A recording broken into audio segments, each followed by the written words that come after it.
The ending's the same. The world will not change. The answer is clear. Annihilation. Annihilation. You ready to get annihilated? I don't like the name, but we'll get to that. We'll get to that? Yeah. Okay. What do you want to start with? Well, hello, everybody. No, fuck that. What do you want to start with? Don't be nice to them. The discussion of Natalie Portman Annihilation. Because that's how it was. That sounds like a porno. It was advertised like that. That's why they advertised it. I didn't like know that. what the movie was. Like, I didn't know what it was. So I was on like, I don't know, PlayStation or whatever, and I was talking to Jake, and I was like, "What? Natalie Portman Annihilation? Are you sure about that?" 5 stars. Was that the name? Is it actually about Natalie Portman? Natalie Portman gets annihilated. Leaked photos. Annihilation is probably. No, it's definitely my favorite sci-fi film. Mostly because I don't. Sci-fi film. No, right? there's not a lot of sci-fi films that I like. Oh, okay. I'm glad you followed that. It's a niche market. It's not. People don't like sci-fi. No one's broken usually. into it. I keep asking Ridley Scott to get into it. I wouldn't say it's my favorite simply because I haven't given it that like enough thought to. Like Alien Extinction actually may be my favorite sci-fi movie ever. Is that the newer one? Yeah, the newest one. I have not seen that. Oh. So man, let's not go off on that tangent. I think that the pillars of a science fiction film are ambiguity. Yeah, agreed. And generally not a positive outcome. Whether the character is not getting out in a whether the main character dies or is worse off than when they went in. You think that's a pillar of sci-fi? Yeah. Right? Yeah. AVP was a pretty good movie until she became a fucking alien warrior and got like accepted by the fucking predators. That was a terrible part of the movie. And then they tried ambiguity by having the alien bust out of the predator on the spaceship, and it's like, oh no! But it's like, yeah, I know how it goes. This is like a prequel. Like I know the aliens could like are. Yeah, there's nothing like exciting. To be honest, until you said that, I was gonna defend the movie because the Predators only respect strength and power, and when they saw that she had strength and power, they accepted her. But I don't understand why the Predators, whose main mission is to hunt these aliens, just carted one of their own on board and was like, he's probably not infected. He's probably fine. They didn't scan him, which they show that they have. They have limitless technology, and they're just like, what? Just put him on that table in the bridge. Just leave him there. It's like the observatory. It's stupid. But anyways, let's get past that. So those are the only 2 pillars? I mean, they're like the main ones. Those are the most important things to you? This movie has a lot. Sorry, I'm stuffed up. I'm sorry. This movie has a couple like really stereotypical elements of sci-fi, but I love how it ends and I love its consistency. Mm-hmm. So this is not intended to tell you about the movie from the beginning. We hope that you have already seen this film. We're going to go through it chronologically because it makes the best sense to discuss it. But we're, anyway. This is not the same as a book discussion where we'll take step by step. Yeah. We're not so much presenting this to you. I mean, maybe we are. Well, something I noticed really early on in the story is that, so something you'll find out later is that the shimmer is a refracting body. It refracts everything, radio waves, light, all those other things. And at the start of the movie, when he comes back into her life, when Kane shows up, they focus on the glass of water a lot because water refracts light. It does. And then later, when Kane is in the hospital, they show her walking up to him through the plastic because the plastic is also refracting the light. And then later, when she's being debriefed, there's a glass of water with her that she's sipping. I just love all of those references. The movie is constantly telling you about what is going to happen. Like there's very subtly so much in this film that I didn't notice until the second time. That I appreciated a lot of it in the first. The water at the end is actually a comparison. She actually does several things that Kane does in like the same fashion. She drinks from the water. Oh, that's so true. When he drinks from the water, there's blood, indicating something bad. When she drinks from it, there's not blood, which means that she's not in danger. She walks into that one room in the shimmer and looks at the photograph on the wall next to the stairs in the exact same fashion that Kane does in the beginning of the movie. Really? Yeah, it's the same. It's the same. Like they walk in, they look up the stairs, and then they turn their head to the right. It's like almost identical. Whoa. Yeah. Okay. There's like one other thing I can't remember what it was, but like she basically does what Kane does, and they know that she follows Kane's footsteps from the very beginning. Like they find the video, they find everything that's set up, and Kane's name is written on there, and then she finds the video at the end in the lighthouse. So she follows Kane's footsteps as well. Whoa. Yeah. So let's start with the beginning. So the movie starts. It's a lecture, right? Is that how big? Yeah, she's teaching her students. What I really appreciate about that is that the lecture is not interrupted by the story progressing character. Every fucking movie and TV show does that. It's like, can you wait? Like, I'm a professor. I know. It's not that important, all right? It's like the trigger point. It's like the thing that moves the story forward. It's like someone's in the middle of their day and they're a biologist and they're teaching people. The core. Fuck it. There's some weird virus movie or TV show I was watching on Netflix.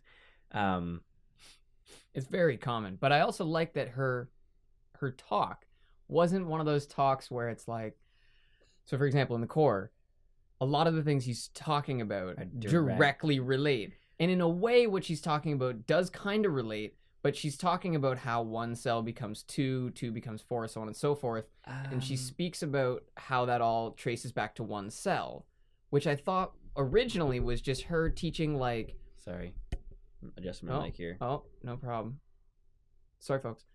I thought that was originally her just saying like this opening to like a biology class. Like... You know, this is how cells are formed, and now we're going to learn about cells. And then she says, we're now going to take an in-depth look at cancer cells. Right. And so suddenly it brought that into context. They do this throughout the movie. There's all these scenes you think are going in a cliche direction, and then they very slyly bring themselves around. Yes, I mean, I was expecting that lecture to be interrupted because every fucking movie does that. I really appreciated that. I love the techno babble that she throws out at the very end of that lecture scene. She's like, now we're going to recalibrate the microfibromyalgia. And it's like, okay. And the whole thing was great until you just threw out like 18 different biology words. Well, no, what she said actually was I'm sure it's real. Yeah. It's just it's babble because the audience doesn't really understand what it means. Yes, but I actually appreciated that because they're trying to make her out to be a super experienced biologist. She's very smart. You can't have her be a super smart biologist by saying cells fucking divide and they multiply themselves. Now we're gonna do biology. Like they had to make her seem smart. That cell scene is in the end. You see cells divide and into 2, into 4, into 8 to create that thing. Yeah. So, she then talks to a guy who it turns out she is having an affair with. Had an affair. I like the scene where he essentially explains to us that her husband is missing and it's been a long time. He's like, it's been a year. The whole affair scene, you could cut the 2 affair scenes completely and the movie wouldn't even notice it wasn't there. It's a completely unnecessary thing, and I think that they put it in there as a transition scene. I don't know about that, because when Kane leaves, he leaves in a really weird way. The day he leaves for the Shimmer, it's because he knew. But it doesn't affect him. It doesn't change what happened to him in the Shimmer. It doesn't change that he went on a mission. No, but it's part of the reason why she is so dedicated to going into the Shimmer. I think it's sort of like a self-destruction thing, because the last thing that she and Kane shared was this awkward moment where they both knew the other person knew, and then he disappears essentially forever. So I think in a way that's her motivation. Okay. Yeah. So her motivation is her own betrayal. The one thing I would change, I would no longer change. Okay, there you go. Perfect movie. 10 out of 10. I really love the use of acoustic guitar in this movie. I think right up until the final scene. What? Well, in the final scene, it's all like synthesizer music. Actually, I love that too. I love it too. But what I meant is that I love how like acoustic guitar is such a weird decision to be making in like a sci-fi movie. I'm sorry, I'm just gonna adjust this for the last moment, and everybody can just relax. There we go. I think it's broken. I think it's actually like slowly fading. Anyway, so the way that they use acoustic guitar is so cool. It kind of lightens the mood. It gets you like more interested in what's happening and not less like and not like scared. Like it kind of calms you down so that you can kind of like process what you're watching, because the movie is more about ideas than it is about the action, right? So yeah, so I love that scene. So they show this thing flying into Earth and going through a lighthouse, and then it's just kind of like, all right, was I supposed to know what that meant? And that's really cool about that, because I didn't really connect that dot until they were like the lighthouse, and I was like, the lighthouse? What the fuck is the lighthouse? And I was like, oh, the lighthouse that thing crashed into. Like, I was expecting something to happen in that moment. Like, I was expecting an explosion or a thing to get out or whatever. It just shows you the arrival, the way that it would happen in reality. Most likely, if some thing landed on Earth, it wouldn't necessarily be landing in this spot where like everyone was like hanging out. It might land in a place where nobody found it. And in this story, nobody does for like 2 days. Well, and in this story, the enemy doesn't have a desire to kill people. It's I don't even think it's an enemy, and that's what I love about this film, is that this whole film feels sinister. It feels like it's leading to some big thing, some thing that is generating this shimmer, and it's trying to take over the world, and it isn't, and that's what's really cool about it. It's really just some sort of biological creature doing what biological creatures do, which is whatever they can do. You say biological. I guess it's not biological. It's some sort of entity. It's a being. Yes. Yeah. Yes. So the whole movie is done in a framing device around an interview that's happening after the events. So you know that the main character survives this, which makes some of her encounters make more sense, because you never thought she might not make it out. You know she will. She also, if you're paying attention to the names, tells you who dies.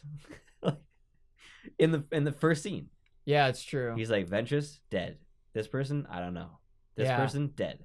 Well, so you know from the beginning, like a bunch of people are gonna die. Well, and also there was no name she came across, and she said, "Yeah, they're fine." Yeah. So you knew everyone she went in with was dies. not coming back out. The guy who is interviewing her, he plays Kublai Khan in Marco Polo, but he is also one of the main voice actors in Prey. Probably my favorite, like one of my favorite video games ever, especially my favorite sci-fi video game.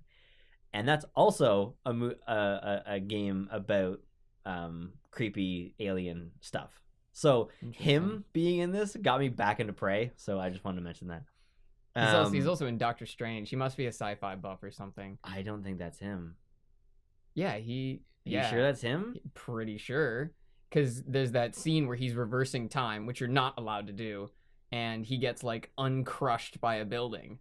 And he's like, "You're breaking the laws of nature or whatever." And he looks around and he goes, "Well, I guess don't stop now." I believe it's the same guy. I don't think that's him, but you could be right about that. All right, so because I forgot he was Kublai Khan.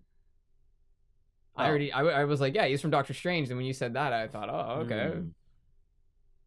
You could be right. Could be. Yeah. Who knows? Maybe I'm racist. I was gonna say I missed a comedic joke because I didn't want to like suggest it. Oh my god. So this character, I think her name is Lena. Yeah. Her husband's gone, and she's sort of let go. She stopped calling her his like army people, and she's now painting the bedroom. She's essentially trying to just move forward. And he's just home. And he doesn't even come in the door. He's just there. And I actually thought that it was either a flashback or her just having like a dream or a vision. Like, it was a very unsettling scene. When he walks in the room and the music's on, and the music is about love. And I'm pretty sure the music, I don't know what song that is, but I don't think it's as simple. Like, I'm pretty sure the song is about like complicated shit in love. I'm pretty sure it's like very appropriate for the whole scene. But I love how it's like kind of a creepy thing how the music just keeps playing. It's like that music is in the story, not in our movie. It doesn't go quiet when they begin to speak so we can hear them better. It stays at the same volume. That's her music playing. She's playing it, yeah. And then it just like smash cuts to silence in the kitchen, yeah. And I love that. Yeah. Smash cut is like one of the most effective tools that you can use because it's so easy. That is one of my questions, though, is how did he get there? They don't explain it. And that's what I mean by ambiguity. Ambiguity, yeah. If you were like, oh, well, he walked out of the shimmer and then he got on it. It's like, if there was like a prequel movie or some shit like that and it showed like Kane walking there, it would actually take away from what makes the movie so interesting. I agree, but I would constitute that to be a hole. Because they're monitoring the fuck out of the shimmer. If a guy just came walking out of it, walked across the fucking desert back to the city, I think they would be like, sir, someone just walked out of the shimmer, and I'm pretty sure it's one of the guys we just sent in. Let's go pick him up. That being teleports. It does. From the cave to the So lighthouse. that must be the assumption that he teleported there. And he says... I don't know how I got here. He says, I remember being in the front, at the stairs. The thing that I didn't really pick up on, because I didn't know what was happening in the film, he says, I recognized you in the photograph. I recognized you. Not, I remember you, as if he's not the same person that he was, as if he's someone else. And she even was like, what? Like, yeah. You what? Like, why are you talking like that? Well, isn't it also weird that they call him... Is Kane him? Oh. Are we back? Okay. I think we're fine. Sorry, Audacity never freezes. That was weird. Anyways, so yeah, she calls him Kane. Yeah. Even though that's her last name too. It just seemed kind of unusual. I guess because she met him in the army, and he would have been called Kane, right? It's true. It just seems like an example from Turn. She calls the Major Hewlett until she gets comfortable with him, then she calls him Edmund. Right. You figure Kane's got a first name. It's not Kane. His parents aren't that ruthless. Canington. It's spelled with a C for his first name and a K for his last name, just so they could tell. Oscar Isaac and Natalie Portman are so genuine and so fucking good. Like, they had to have spent some time like together, just hanging out, like getting to know each other, because their moments together are so good. Mm-hmm. I was actually like really sad for Natalie. I was like, oh, like this guy was so good for you. It makes you really sad, yeah. And his indifference. Oscar Isaac's ability to be indifferent when he comes back as the like reincarnation of Kane, his ability to just look at things like they aren't real or like he's never seen them before, that was really creepy. Yes. I really appreciated that. And Natalie Portman had a bit of that in her debrief. But I assumed it was shock. When I first watched the movie, I assumed she was just disheveled from her whole experience. But well, yeah, we'll get to that. Yeah. When the moment comes, brother. So all of the main characters in this movie are female, and the movie mostly takes place with females, and I like that, and I think it's what they were going for with like other films that have just tried to just be like, oh, it's this thing but with women, or it's this thing but with men. I think that they thought it would change the dynamic up enough to be an interesting film. I think this is a cool, what I like about this film, what kind of sets it apart as well as a sci-fi film, is that it's not men. It's almost always men, right? And it kind of goes in line with some of the best sci-fi films being about women. Like Ridley is it like, yeah, Ridley. Well, yeah, I was gonna say Alien, Resident Evil, yeah. Aeon Flux. Yeah. Like there's a ton of them actually. Like there's a lot actually. That's what I mean. It goes in line with that, except it doesn't just make her just the main character. All of them are women, but none of them are girly or catty. They're just like the fact that they're women. It's not a defining feature, but they also acknowledge it. She's like all women, and one woman's like scientists. The people that we sent in before were. And then I forget what they said, but essentially they were saying like, we sent dumb men in for 3 years, so we're gonna send some smart women in. That this is what this expedition is different because of that. I just really like that. Well, I thought just that don't was- even want to compare it to movies like Ghostbusters because it's just not the same thing at all. No, I'm not comparing it. I'm saying that's what they were trying for. That's In what they, those other that's- movies? That's what they believed. Changing Yeah, it but would. see, this would is do. still why I don't want to compare them, because the people who made Ghostbusters thought we can capitalize on a market by making it all women. The people who made this movie probably thought this dynamic works for our movie, and that's why I don't even want to put them in the same bin. All right. I want them, like on your plate when you put your knife down between the peas and the fucking potatoes. Yeah, not even. That's what I want to do. No, not even on the same plate. You're right. Yeah, I want a little bowl for my peas so that they don't touch my potatoes. Ghostbusters in the garbage. Yeah. We'll get a nice silver platter for Annihilation, and we'll put Ghostbusters in the dumpster. I'm almost through like most of my my notes here that I want to make sure that I get in like the right orders. Bro. So they enter the shimmer. I love that they did the thing, like the shimmer. I actually don't. Oh no, you didn't That like was actually that? one of the only other things I I, like would that. remove is that the two title cards that I remember, the Lighthouse and the Shimmer, I didn't really feel were necessary. Mostly because it doesn't keep doing that. It does it like very Just twice, yeah. Yeah, and it's like, is this the structure? Is this how it's gonna go? They enter the Shimmer, and then it's just like the next scene. Well, and then the next scene is the affair thing. But then she wakes up, and you just think like, did I miss something? Like I actually like I'm pretty sure I moused over. Like I was like, did I click something like in the middle or something? Like what happened? We're like, what? Where are we? And they figure out that based on based on their rations, they have been there for 3 days, and none of them even remember entering the Shimmer, which is another thing in ambiguity. They didn't show us the experience of moving through the Shimmer, so we have no idea what that transition's like, what the difference between the two things are, other than the colors are very different once you're inside the Shimmer. Mm-hmm. The 3 days thing, for me, means that this thing what they would later realize is that everything in the Shimmer is always changing. They changed in that 3 days. They are already in 3 days not the people that went in.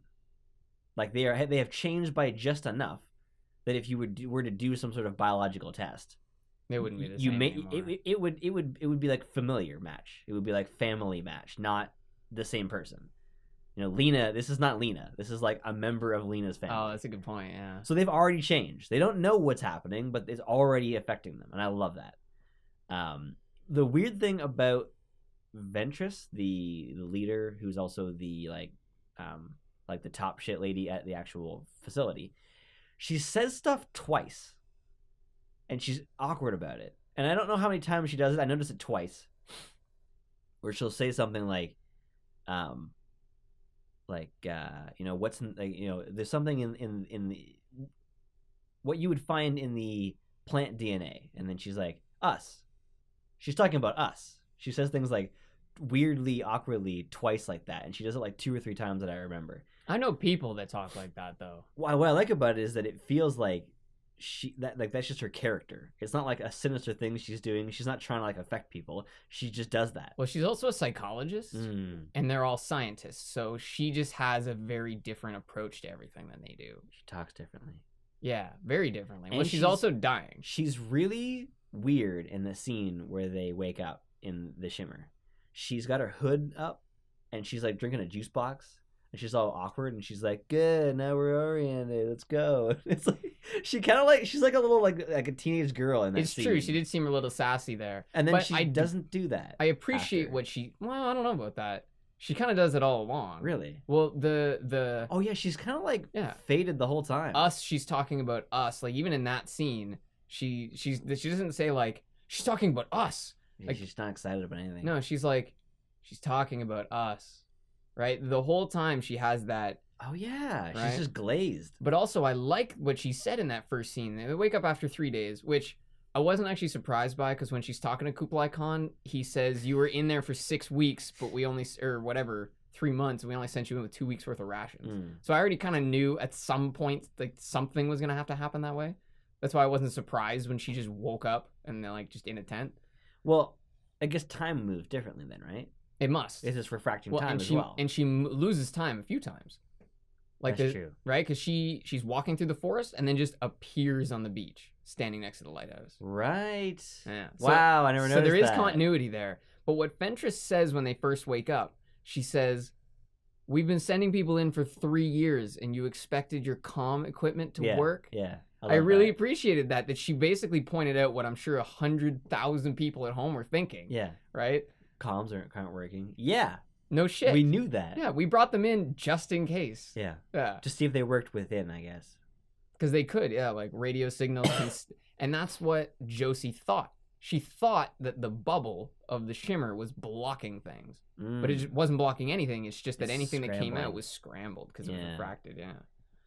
So they venture forth and find, like, she mentions the flowers. So, like, this is like the first real hint that we get of what's going on in the shimmer. She talks about how they couldn't be different species, but because they grow out of the same stock, but they're connected. Mm-hmm. But it's like, how could that happen? And it's because it's not growing separately; it's changing after it has grown. And the one girl gets attacked by an alligator, but she gets attacked in a very comical way. Well, it's kind of comical, but it's also very cliche. Like the person standing at a doorway where you can't see inside gets like sucked back, and they use that like bah sound. But then there's no music in the scene when they're trying to save her, and it's like as soon as that happened, I was hooked on this movie because they knew enough to make it a tense moment without extreme music. And music was so well thought out in this film. They used the same acoustic song several times, which is a nice, like, consistent theme. But most of the movie has almost no music. There is a lot of quietness. It's atmosphere. They're creating atmosphere because it's a creepy place. And the alligator continues after them, and it's huge. It's albino. It's got, like, rainbow colors on it. And then it's got, like, it's got like a worm thing inside its mouth where it's like all of the things are like rotating, circular, yeah, and it's got concentric rows of teeth like a shark. Yeah. Now my question is, what shark was it? Near? Yeah. No, that's a good point. There would have been no shark around it, but maybe there's other things with concentric rows of teeth. That's what I'm thinking. That there's got to be something else like that. Yeah. Another thing that we often don't think about. I definitely wouldn't say sharks and alligators, but there's lots of species that are distantly related by ancient ancestors. And when your DNA is mutating that rapidly, there's nothing that says old genes that just have been dead in your genome can't come back to life. So there is that too. So for those who have not seen the film, what we find out later is that this shimmer is refracting everything randomly. Radio waves, probably magnetism, light, and sound, and even and the most important part, which is biology. So everything is randomly being combined with other things in tiny ways, but so frequently that sort of random shit happens. That's why we have this crazy alligator. Like she runs into these two deer. Yeah. One of them is more or less normal. The other one has flowers growing out of the tips of its horns. And then there's also copies, aren't there? Copies. There's two deer that are like identical, and they even move similarly. I don't even remember that. She mentions that to the guy that she started to notice copies. Oh, she does say that, duplicates of form. Yeah, but duplicates of form to me is the copies of her and Cain. Right, but she mentions that, and then it shows the elk or whatever. Oh, but okay. I think that's just to establish what's going to happen later. Mm-hmm. So they find a boat because the alligator wasn't enough to scare them out of the water, so they just go boating. And they find what was the camp of her husband and his crew. They find find a big gun. They found a giant gun, which they don't bring. I love that they don't bring it with her. That she picks it up and she's like, too damn heavy, puts it down. Yeah. I love that. There's a thing in film, it's like, it's a rule, and it's like, if you put a gun on the wall in Act 2, then you have to use it by Act 5 or whatever, something like that. It's like, you can't just put something in a film and then just not use it. Well, they did. Yeah. And nobody cares. And because it was great. It's not really an action film. But it establishes her character, that chick. She's a person who likes big guns. Yeah. She likes power and strength. Yeah. But she's also practical. She's not going to lug around 250 pounds worth of steel if she's not going to use it. So they find a video of Kane and his group where there's this, where they've, I guess, ahead of time agreed, this dude has agreed to be cut open for, like, history, I guess. And his... For posterity, is what they say. Yeah, his intestines are moving. Like they are something, like they are their own being. And we find his body later fused into the wall, like part flower, part ceramic, part person. If you've seen the movie cover, that's him. And it's really grotesque. And it's like so unbelievable that they don't even want to believe it. And one of the characters says, like, no. It was a trick of the light. Trick of the light didn't happen. So and that's so cool that like everyone goes in there with like an open mind except for her. She from the very beginning is not interested. She's like, nah. Which begs the question why she went in at all. I mean, this whole operation is weirdly done, but he was 3 years in. Maybe all the good people died in there. Like all the smart people and like the ones that had good ideas. So oh right. Then there's the bear scene. Which bears are always, they're rarely depicted like realistically, and I like how good this bear is. Like it sneaks up on them at night, grabs one person, tosses her because it has like immense strength, and then just drags her away, and they don't chase her because they can't. Yeah, into the jungle in the middle of the night with unknown creatures. And we find out later it dragged her really far. Like they probably would have been fucked if they chased that bear. I just like the way that both of the animals die. It's very realistic. Yeah. Oh yeah. It's not like this mutant bear takes 6 of them a full clip to kill it. No, just a couple of concentrated bursts to the brain. It doesn't matter how mutated you are. If you have a brain and the brain goes, it's kind of the end of the organism. Yep. But what bothered me was that their brilliant strategy was we'll sleep way off the ground and we'll keep our lookout alone and isolated. Yeah. And like a 5-minute walk, because you gotta go all the way around your tower, down the stairs, and then like across the field to the lookout post. Yeah. To me, it just seemed like, there's mythical alligators in that forest, and you're just fucking sitting her down there. It's so weird. And the woman, well, I think they're not soldiers. They've all been trained with like soldier equipment, but that's not their mentality. They're all scientists. So, like they're in the army, but I guess they just don't have that mindset. If they weren't in the army, they wouldn't have posted a lookout at all, in my opinion. Right. Because they're scared. So why wouldn't they stick together up in the tree? Well, I know it's Were they sleeping in the... Yeah, they were sleeping up in the guard tower, and yet they had her on the ground in a fucking box. Yeah, the guard towers are made for lookouts. For guarding. So that's just that part. And then was clearly a plot device. Shepard is like weirdly far into the like out from everyone else. Like she's like a little bit into the tall grass almost. Like she's not in a smart spot. When you hear something and you're like, "What was that?" I don't know. Let me just. It's like standing next to the water when like there might be crocodiles. It's like that's literally what it is. And they just saw an alligator. Yeah. Yeah. Well, something ripped a hole in the fence. Yeah. And then she's just not looking. Fucking zipper. Yeah. Well, and also, did you notice she woke up from hearing the hole in the fence? Yeah. And then she didn't. She like what? And then she didn't pick up that it was a bear. So don't tell me they aren't military people. You don't wake up from that little noise. She is like, yeah. She's pretty obviously very military, like the way that she like. And so is the girl who picked up the big heavy gun. She's paramedic. Yeah. She's not a paramedic from war? I don't know.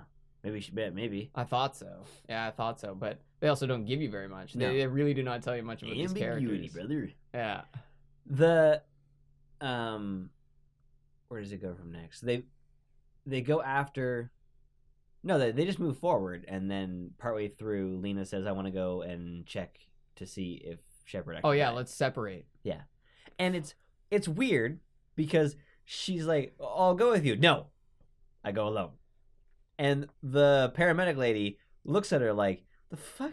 Like, why would you separate yourself from the rest of the group? And then she finds Shepard dead.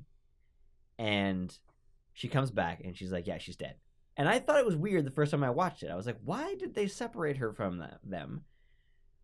And the way that they shot that scene when she came back, it was like it was trying to imply to us that the others may not believe her because nobody else saw it. So, what's the next scene? They move on to the house. Right. They find the house, and they find, the flowers have grown in the shape of people. Humans. And it's creepy until she explains that it's actually not people turning into flowers, but flowers turning into people. That's when they explain the refracting thing. That we are getting parts of everything else in us, but we're also leaving parts in everything behind. So the what do they call Hawk genes? Hawk's genes, yeah. Yeah, Hawk's genes that make up the blueprint of organics are in the plants, which is causing it to create a structure of a human in the form of flowers, which to me was like a huge mind-blowing thing. And that was what I love about the consistency. It was like, oh, they've been showing this to me the whole time. I just didn't want to listen. I wanted to believe that this was like all these were alien animals, like, but they were actually just constantly mutating animals.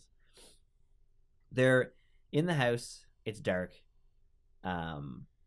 The paramedic lady just kind of loses it and ties everybody up, and she's freaking out, and she's like half wanting to let them go and half wanting to believe that she's right. And she's like, no, Lena, Lena was the only one who saw a bear. And it's like, yeah, Shepard, or like Lena dragged Shepard through the forest remotely with everyone watching her, and then came back to react to it.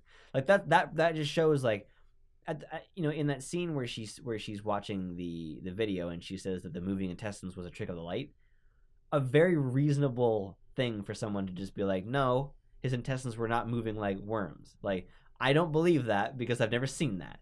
But believing that Lena did something with a bear shows just how much she's losing it at this point. Yeah, she's falling off her And rocker. then she's like, I look at my fingertips and they're moving. She's like, she's probably not wrong about that. If I cut myself open, are my intestines going to move like that guy? And the reason why that's happening to her and nobody else is because of that randomness. Like, everybody's getting little bits of whatever in them, not in equal amounts. So they're not all like hallucinating in different ways. And then they hear, this is like the best part of the film to me, they hear Shepard, the woman who died, screaming for help, the same way she screamed when she was being dragged by that bear. And so she runs outside, and probably the most brilliant use of audio I've seen in a film. They have that screaming girl, help me, and then silence, and then just the single grunt of a bear. Just one. Ugh! And it's like, no. Because it's a moment where you're not sure what you're watching anymore. Like, you don't know what happened. Was that a person sounding like a bear? Or a bear sounding like a person? Was there a bear at all? Was that girl even there? Like, I actually, at this point, I was like, anything could happen. Like, I'm like, hands up in the air. Like, I don't know what's gonna happen. So the bear comes in, and you're like, shit, dog. Where did that paramedic lady go? She's gone. She's fine. Maybe she was the bear the whole time. Maybe she was the bear. She runs outside, turns into the bear, and comes back in to eat them. Yeah. Maybe she's rapidly mutating so quickly that she goes back and forth between bear and paramedic. Like a werewolf. Yeah. The bear has the voice of Shepard, but just the part where she was screaming for help, because it, like, I don't know, took something in while it was eating her. And I like how they kind of explain it, where they're like, it was her dying moment. It was eating her throat while she was screaming, and then somehow that voice got in there. Everything else in the film everything else makes as much sense as that. Yeah, well, it refracts everything. Yeah. Everything. If it refracts your DNA, which traditionally DNA is a solid object, right, and solid objects don't get refracted. Right. So if it can refract a solid object, it can refract anything. Right. theoretically. If it can turn plants into people-looking things, and it can also put a human voice in a bear. Theoretically, yeah. And that it only makes the sound that she was making while she was dying, like makes it like consistent within its version of reality. Mm-hmm. And I love how it's casually making that sound. It's not roaring and this horrible scream sound is coming out. It's just kind of opening its mouth and the scream is coming out, which confirms that it's like just trapped in there. It's like that sound is just part of the bear now. Not a thing that the bear is doing to get people to come to it. It's just random. And I think that this bear, like the way that this bear looks, I think it's been in there for a long time. Probably all 3 years. But it's because it looks almost nothing like a bear from the face. Like the face is like almost like a rat. It's got like weird looking teeth. It's got its skull. It's like protruding from its head. Like this thing actually looks like it might be in pain. Like it's just constantly trying. Like it's just doing what bears do. I don't even know if the thing feels pain, man. Who knows? Yeah.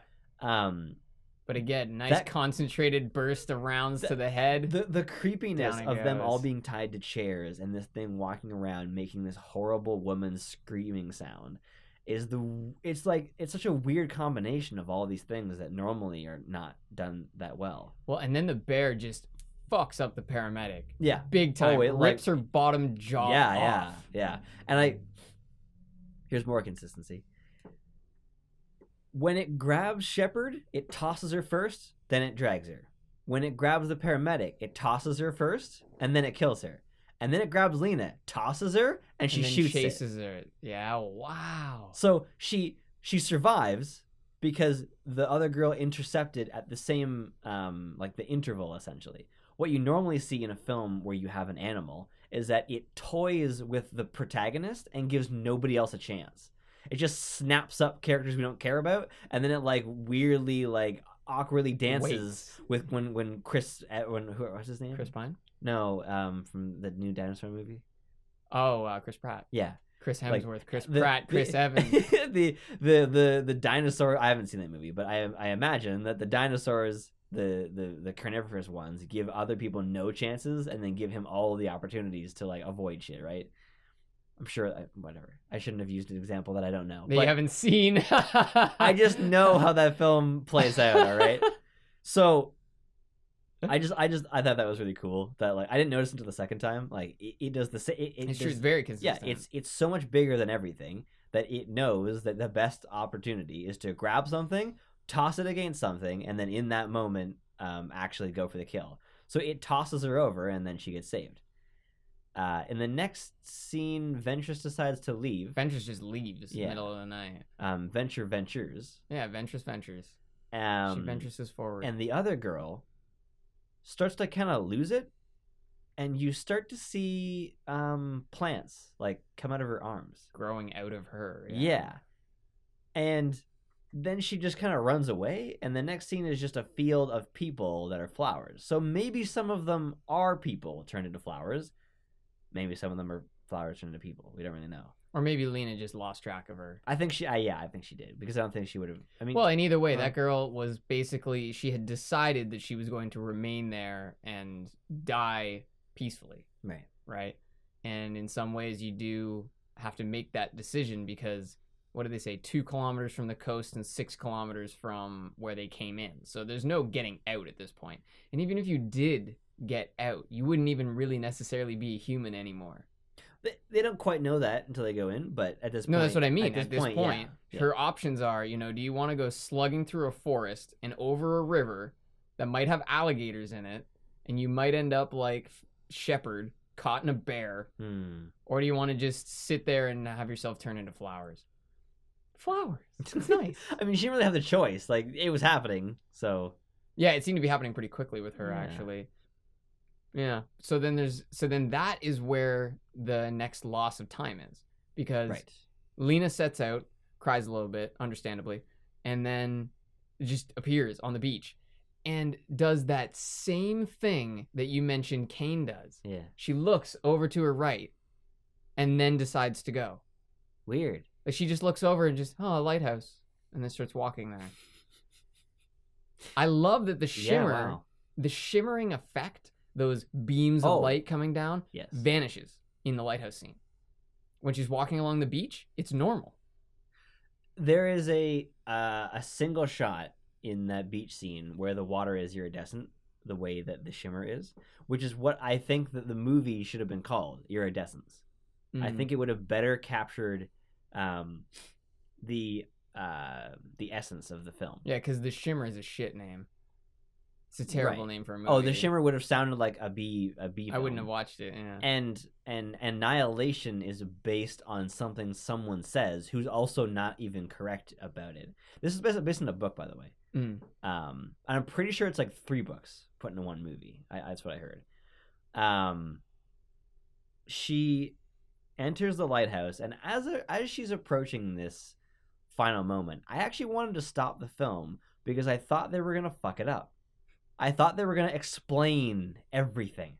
I thought it was gonna be like some fucking deity, and he's like, "Sup, I'm taking over the earth, making things into my own things. Did you see my alligator?" Like, I was like, "This is gonna be bad." Did you see my alligator on your way in?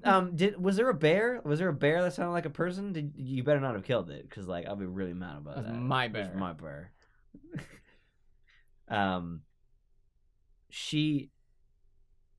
She finds a lot of creepy shit on the way there, and there's no explanation for what. Like, there's bones arranged in a fashion. Yeah. So my question is: are those its failed attempts to assimilate other people? Have others arrived at the lighthouse, but they were not worthy of being copied, and therefore their bones were discarded there? That was my only thought. Because the bones had to have come from somewhere. I would have to watch that again and see how they were if they just kind of like they were laid out. The bones were pretty deliberately placed. There was some pattern to them. Weird. And I thought that was very unusual as well. That would explain that. Maybe that's the entire point. Maybe that's what this being is trying to do. Is trying to replicate all life on Earth, and it's not doing very. It's getting better, but it's not doing very well. Oh, like Cain was the first success. Yeah. Interesting. I wonder though. So this is hang on. Let's keep going before we theorize. Let's keep going with the story. She enters the lighthouse, and it's weirdly designed. I keep saying I love it, but I do. I love so much about this film, and I don't love very many films. Everything inside the lighthouse is like white, pasty white, almost like flowers, but with no pigment. Does she watch the video first before going into the hole? Mm-hmm. Yeah. She watches a video that is on front in a camera that is facing a character or a person who is kneeling and it just was caught on fire previously, a long time ago, from the looks of it. And there is on the video Cain, her husband, whom she met in the beginning of the film, so he got out. So what's he like? So what could you possibly show me that would change my opinion on Cain? Right? It's like he already got out. He's back in he's safe, right? Cain says some creepy shit. He's like, I used to think I was a man named Cain. Yeah, I used to be Cain. I'm pretty sure. I'm not really sure. My brain has been untethered or something like that. And then he's looking to the camera. And I thought he's talking to whoever's going to watch it. He says, when you get out of here, find Lena. And then someone goes, I will. You know, who the fuck is that? I had to go back. Yeah. Because I thought, did he just talk to himself? Yeah. And he did in a way. And then he says, have you ever seen a phosphorus grenade go off? It's kind of bright. Might want to shield your eyes. Even in this moment where he's about to die, he's like really nice. Trying to be polite. He's like, I don't want you to hurt yourself. And I think that it was like foreshadowed the self-destruction. Like he self-destructs. He just literally he destroys himself. Then Cain comes out from behind the camera. What? So like, but at that point we don't even know if we just saw a copy die or Cain die. We don't know. It's true. And Lena doesn't know what the fuck to make out of it because she doesn't know what's going on. She goes into the hole where the crater came in. Or where the the crater that was created from the asteroid. And she finds Ventress. And this, I didn't really like confirm. I thought maybe I missed it until I watched it the second time. Ventress's face is all fucked up when she first walks in. Her face is like smoothed over. Her eyes are covered over. They're gone. Like everything. It's just like it's because she doesn't need them. What do you mean? Well, because when what's her name walks in, she says, there was a time I wanted to know, but I'm past that now. I think it's because this entity was within her, and I think that she was seeing, but not through her eyes. Right. We do see later that this entity sees without looking. Exactly. Right. So, but then she turns around and she's got her face. And it's normal. Yeah. That freaked me out. I was like, did I miss something there? What happened there? She says something about how this being wants to annihilate everything, which I don't think is true. Lena says later on at the end of the film that it's just rearranging or something along those lines. I forget what the wording she uses. She's just making different things out of things. And then it just kind of rips her apart into like individual atoms, into like light, and forms. I don't even know. It's like the visualizer on a dubstep music video. It's just like it reminds me of something you'd fight in World of Warcraft. It's like a glowing orb, and she's not afraid. She stares right into this glowing orb, and then it pulls like a drop of blood from her. I love the effect in her eyes while she was watching it. Yes. That was brilliant. Oh, the way that her eyes light up. You can see the reflection of it. That was a nice attention to detail. What I love about this scene, and it's like it really says something about human behavior, is that she isn't afraid until this thing takes the form of a person, and then she's like, oh, and then she just shoots it immediately. It's like, I'm not scared of a giant glowing orb that takes blood from me and turns people into like dust. But as soon as it resembles my species, oh, I know this thing's dangerous because people are dangerous. I just love that shit. And without even, like, I don't even think it moves. She just shoots it immediately. Yeah. She's like, fuck you! And it does nothing. And I didn't notice this. We're back into my notes. There's like a giant gap where there's no notes. We're back into my notes. When she shoots it, it grows tentacles. Those are the bullets coming out the back and like freezing in the air because it's trying to figure out what this is. It's like, this is new. It's trying to assimilate the bullets. Yeah. And then it does eventually. Like when it teleports up, she runs out of the crater up into the lighthouse and it's just there, which is where my theory comes from that maybe King was just teleported into her house. Makes you wonder why this thing had to land on Earth at all. Why couldn't it just appear there? Yeah, I guess it had to take samples. So the tentacles start to come back in, which I thought was a really nice effect. Didn't really impact the story or anything, but well, it's because it's looking at her and it sees that she doesn't have them. Oh, so it recognizes that's not part of the form I'm trying to take. Right. Then it starts to mirror her, and this scene is, I don't know if it has music. Sorry, I don't know if it has any. No, it has sound. Okay, never mind.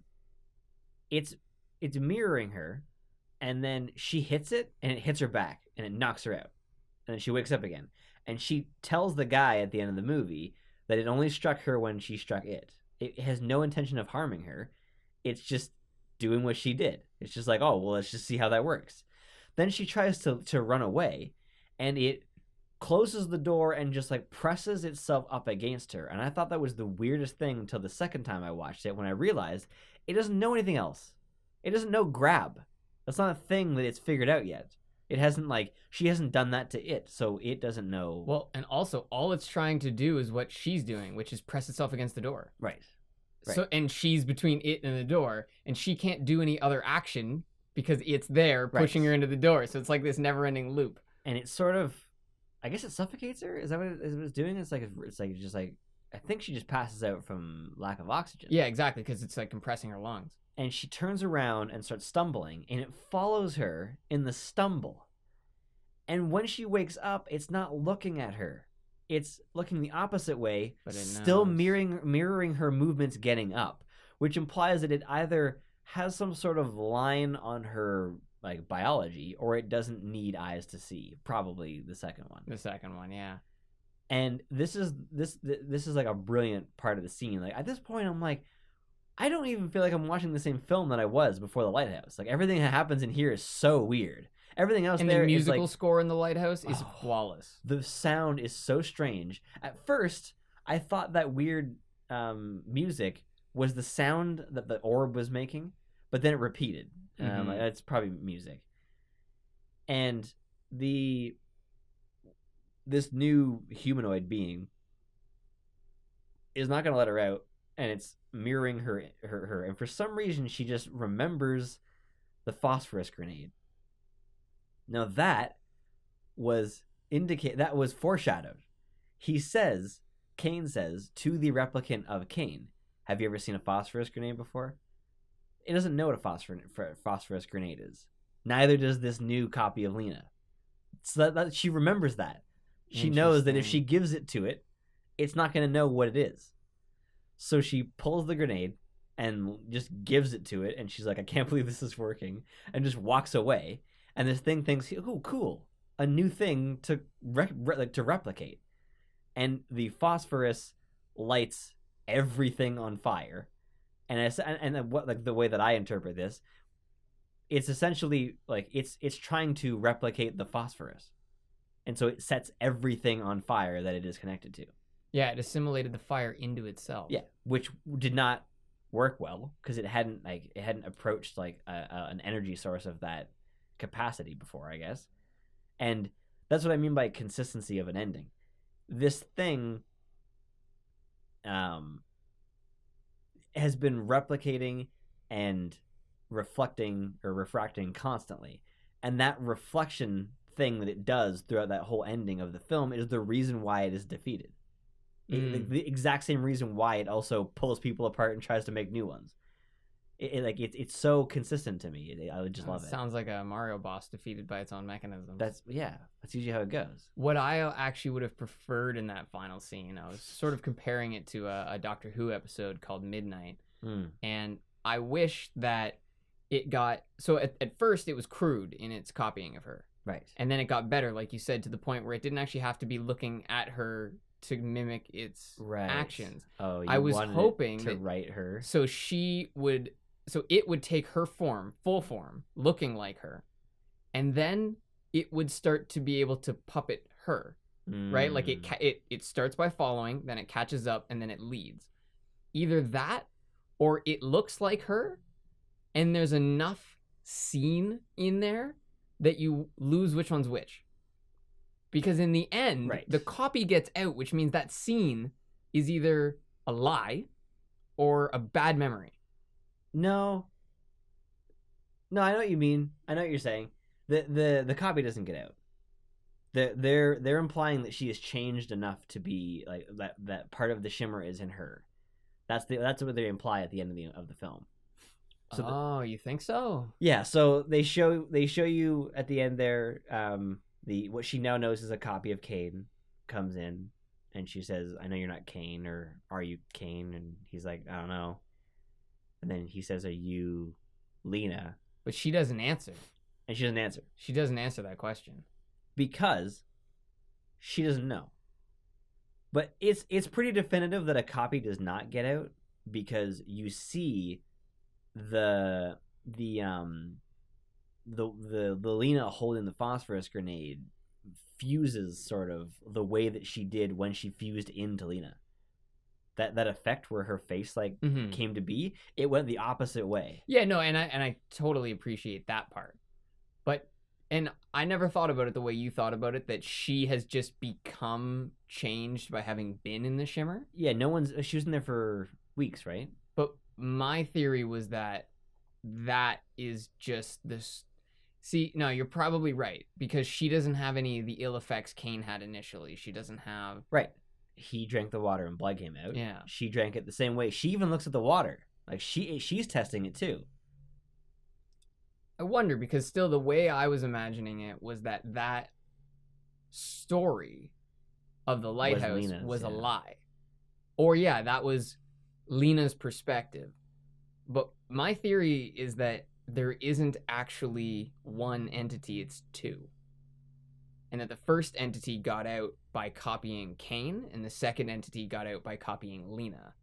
And they met out in the actual world.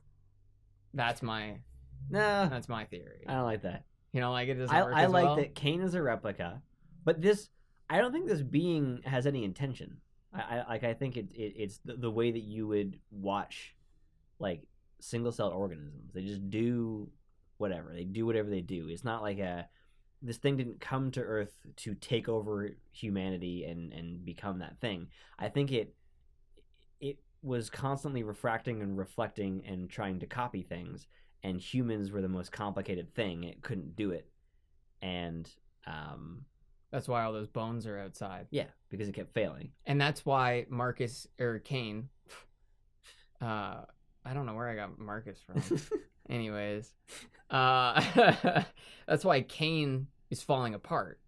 Yeah. Well, I guess Lena's not. And then he actually a copy. stabilizes, though. He does stabilize Because he's out. He's been out of the shimmer long enough for his body to, like, tissues to stop stabilize moving. Again. And I think what happened is he is a copy, but he's also just, like, he doesn't know what he is because he's been brought into, like, I think that orb was not the entity. I think that the entity is the entire shimmer.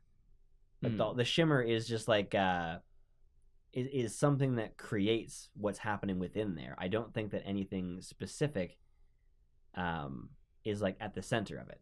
I think it landed and spread, and it sort of, like, took from other things to get even bigger and bigger. It just grows the way that any, you know, cancer does, right? That's interesting. And I think that it made this at the center was where everything is the strongest. That's why all the trees are, like, made out of glass and shit. It's like everything closer to it is, like, more concentrated.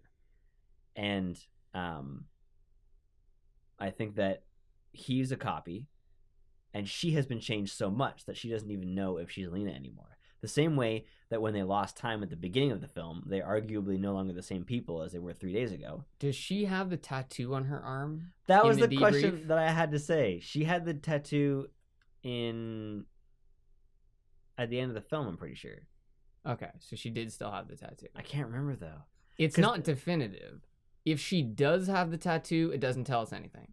If she does not have the tattoo, it strongly confirms my theory that is a copy. To me, the way Fentress says that its goal is annihilation means something. It wasn't just arbitrary. I thought it was just her saying that because in her moment. Well, it also could be her interpretation, right? So, you know, if you went to a child and said, you know, what do you want to do? And the child said, oh, I want to dig in the dirt and make a castle. You could also interpret that as blasting a hole in the ground. You know, it's like the child wants to destroy the earth. Technically, that's kind of true. If the creature said, I want to take all of the atoms in the universe and rearrange them, she would say this thing wants to annihilate everything, even though in its perspective, all it's doing is moving atoms around.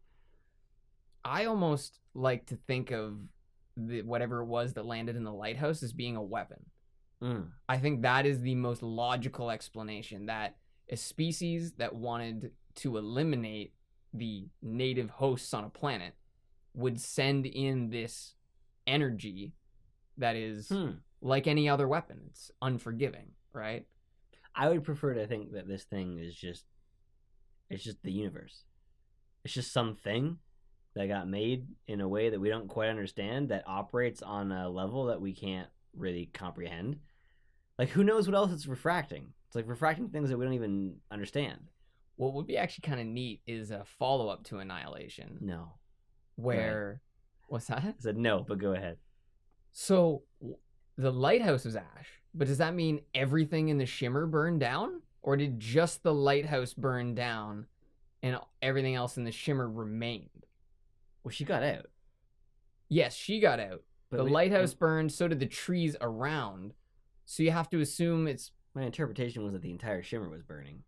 See, that was my original interpretation, but I'm starting to think about... So if everything touched by the shimmer burns, why is she still there? Why is Kane still there? Right? So so my theory is that there's still this huge forest filled with freaky ass creatures now. And there's these two beings living out in the world that may or may not even know that they're copies. Well, Kane knows. Well, I guess Lena, now knows. Whether she's a copy or not, she told Kublai Khan, so she must be aware. Hey, I don't know his name. They didn't give him a name in the movie. They didn't. That's true. Interviewer guy. So I guess, in a way they do know. But I still like the idea that they're both copies. I actually much prefer the version where he's a copy and she's just been changed enough that she's not real anymore. And that the two of them are just glad to have a version of what they believe is the person that they care about. I love that. You're right. That is more beautiful. And it makes more sense that the creature wouldn't have a goal. If the creature had a goal, it would have been more focused and better rapid. At it. Yeah. It wouldn't have been spreading in a perfect circle. It would have gone straight for that observation post. It's like the place that's like trying to stop me. I would have been like. It's true. Yeah, it definitely didn't have a specific purpose in mind. But I like you said, the ambiguity. That's what's so good about it. If the guy who made it was like, listen, it was aliens. They're called this, and Kublai Khan was one of them, and Kane is actually space eradicator. It's true. If you fill in too many holes, it really ruins the mystique. Yeah. So we chose to spend an hour discussing it. Yeah, why not? We're discussing how good it is. Yeah. Right? We don't have to have answers to know how good it is. There's a shot. The way that I wrote this down, like, what was that last shot with the stakes? Yeah, there's a shot after everything burns. There's this shot that looks like it's supposed to be in the shimmer still, but there's no shimmer anymore.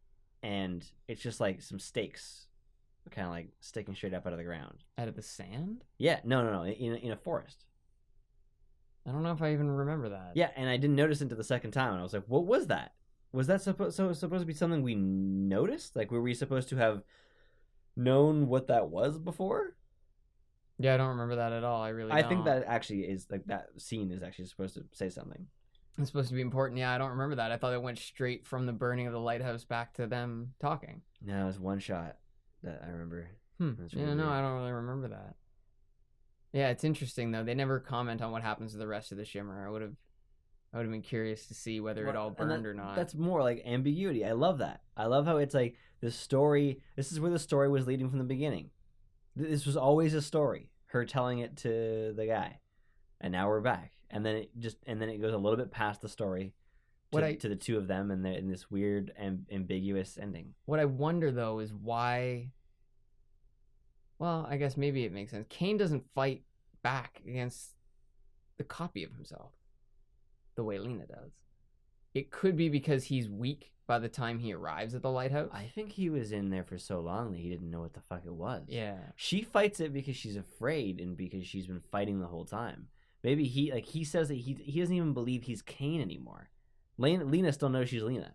Well, and also, yeah, he could have been in there for months. She was gone for 6 months. So he was gone for a year. Right. Right. So he could have been there for like 3 years, from his perspective. Well, a year. No, because time is faster in there. Yeah, but from his perspective, it would only be a few weeks. Sorry, it'd be last time. But he was actually in there for years, whereas she went in for, I think, 6 weeks. So she could have just been in a better physical state when she arrived there, and that's why she still had fight left in her. That he just did not. But I do wonder. I think he just didn't know who he was anymore. I don't think he had that like self-preservation anymore, because he set himself on fire. Yeah, his mind was just falling apart. Like he said, it was untethered. And then he saw himself formed in front of him, and he's like, I don't even, like, the last shred of my belief of who I was is gone, because I'm now standing in front of myself. Mm-hmm. Well, and it's what happens if you kill that person in front of yourself? Are you killing yourself? And then, that's where it gets really weird. Yeah. I had no idea what to think when I saw this movie. I didn't know what I was going into, so I was very fresh on it. The atmosphere is so good. The music, that final scene where everything is being set on fire and the replica is like falling to his knees and setting shit on fire. There's no sound but the music. There's no fire sound. Like the thing is not stumbling around making any noise. It's just like really creepy ambient sound, like that weird like whoop whoop sound. Yeah. And it makes that scene so weird because you're left with just your thoughts. There's like very little like stimulation. It's that silence. Yeah. I was hooked from that alligator scene. Like as soon as that happened, I'm like, shit, dog. Like where is this movie going? And it was so good that I was afraid. I was like, they're gonna fuck it up. I know they will, because they often almost every movie like that or TV show lost, explained everything in a short period of time. 7 seasons of mystery. And then just like, all right, boys, let me tell you how this went. And it's like that's probably why people didn't like the ending, because it ended so specifically. Yeah, and so abruptly too. Yeah. I think that even Breaking Bad ends on kind of like a what exactly happened there. You know, like you're not really sure what's going to happen to either of the characters moments after the show ends. It could go in a multitude of ways, and that's not even a science fiction movie. I thought it was well done though. I like the way Breaking Bad ended. Oh, I love it. I'm saying that like a definitive, like definitive happily ever after story endings usually don't work that well. Yeah, it's true. It's true. The ending to Breaking Bad I always find kind of interesting because they imply that he's dead. But then somebody kind of ran the numbers down and they said, well, you see the police walking in like moments after he was shot, which means he'll get medical attention immediately. Yeah. And you can tell from the scene that the bullet didn't go through, which means that he probably isn't losing as much blood as you'd imagine. Yeah. And there's none on the floor either, so he probably was fine. That's what I mean. They didn't have him get shot in the face and then like a shot of him smiling, being like, oh, he was happy in the end. Like he has him like hurt and like not really shot that bad, and it's like, oh, so either way, he's caught, which he kind of knew was going to happen. He was either going to get caught or he was going to die. He wasn't going to get away. Sorry for anyone who hasn't seen that. It's a long time ago. It's been out for a long time. Well, also, I don't think that the story is ended or ruined at all by knowing the ending of 5 seasons. No. It's the journey that makes that show. And what's more than that is that there's all kinds of opinions people have about the ending, but rarely is it extreme. Usually it's like, yeah, okay, it's the ending. It's all the stuff that, like you said, it's the journey that people are really passionate about. It's the scenes that came in the middle, which we're not going to go into. All the theories of Breaking Bad and I don't know, other similar shows, they're not about the endings. They're about shit in the middle. How are you going to get there? Where characters came from, like The Walking Dead, season 4, not crazy about. Well, I didn't really like the season in general. But what I did like about it is that it had a whole bunch of unexplained shit in it. Like all of these stories that they tried to show without giving you the rest of it. Like that they go to that house and there's that portrait of that woman and it's been like painted over with like fire and blood and everything. And then it's a long time ago. And then you see her in Terminus. Oh. But you never find out like why she did that or if she did that or where that came from. Was. Like you just leave it up to like you coming up with what might have happened. It's so much better than if Rick was like stops her and he's like, "Why did you do that painting?" And she's like, "Well, let me explain." He's got the painting with him. Yeah. He just shows it to her like Dorian Gray and she just lights on fire. I chopped the fire inside the painting. I made the zombie virus. I solved the problem. So definitely a worthwhile watch. Annihilation, absolutely 100%. Worth a watch. Worth 2 watches, in fact. I watched it twice. Yeah. And I kind of had to push myself into it because I don't have a lot of time at the end of days, so I had to watch it in like 2 segments. But like every time I started it up, I'm like, damn, this is a good movie, man.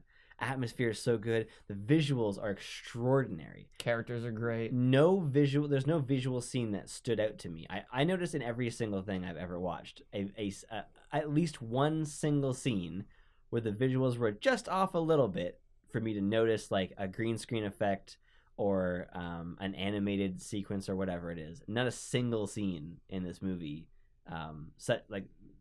broke my immersion.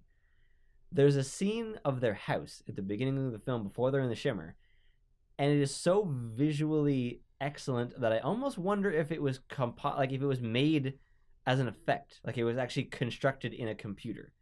The shot of the house is just so simple. It's so not simple. It's so abstract. Not abstract. It's just like unrealistic. It's like nobody's house. The lighting on anyone's house does not look that fucking good. You made that shit. Oh, okay. And I love that. I also noticed when they're in the forest, the beams of light are not going in the same direction. Whoa! When you're in a rainforest, all the beams of light go down to the right, down to the left. But there will be some going to the right and some going to the left in every forest scene, and it's because the light is being refracted. I never noticed that. Wow. Yeah, the visual effects were fantastic. The acting was great. The plot makes perfect sense, even if it makes no sense. It's also simple. Yes, it's very basic. Yeah, she has a reason to go there. They go in. They lose a member. They go to a house, lose a member, lose another member, go to the lighthouse. Mm-hmm. That's like the basic plot. Is like, and it's not boring. There's no scenes that you're just thinking, all right, let's get to the bear. Well, yeah, it's like, and even though there's not a lot going on in between scenes, it's the tension of like quiet, awkward moments and shit like that. And if you can, go back in time and watch the movie without listening to this. It's better that way. I mean, we told you at the beginning of the thing. So. Yeah, it's too late. Well, either way, thank you for joining us. We do not know what our next discussion will be, so just wait and see.